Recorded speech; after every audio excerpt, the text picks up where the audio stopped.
নাসির আমারে ফোন দিয়ে বলছিল সবকিছু জেনে শুনেই সে বিয়ে করছে, ঠিক আছে, সব জেনে শুনে বিষয়। আর যথাযথ প্রমাণ আমরা কোর্টে জমা দিছি, আমরা এত এভিডেন্স জমা দিছি, তারপরে আমাদের সাথে পিবিআর রিপোর্ট ছিল, তারপরে যদি এরপরও যদি ন্যায় বিচার বাংলাদেশে না পাওয়া যায় তাহলে আর কোথায় পাওয়া যাবে?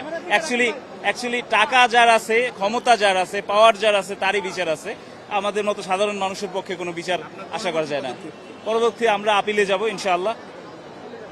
আসামি নাসির হোসেনের বিরুদ্ধে যে অভিযোগ, সেটা নাসির হোসেন নিজেই বাদীকে ফোন করে জানিয়েছেন তিনি জেনে শুনে বিয়ে করেছেন এবং তামিমা সুলতানা তার জেরায় সেটা স্বীকার করেছেন। এই সাক্ষ্য প্রমাণগুলো আমরা আদালতে তুলে ধরেছি, কিন্তু সেই সাক্ষ্য প্রমাণের বিষয়ে আমরা বিস্তারিত কোনো রায় পাইনি।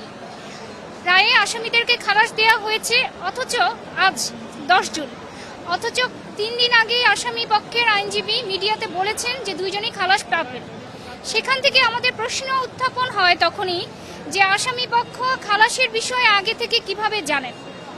সেই প্রশ্নটা আসলে আমার কাছে না, সেই প্রশ্নটা জাতির কাছেই থাকলো যে আসামি পক্ষ আগে থেকে কিভাবে জানেন।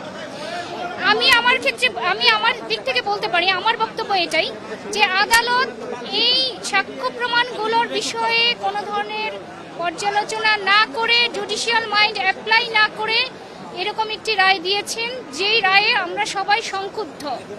আমি মনে করি অপরাধীদেরকে ছেড়ে দেওয়া বাদীর সাথে অন্যায় করার শামিল। শুধু এই জন্য আমরা এই পরিপ্রেক্ষিতে আমরা অপেক্ষা করছি এই মামলার যখনই লিখিত রায় বের হবে তখনই তার বিরুদ্ধে আমরা উচ্চ আদালতে আপিল করব।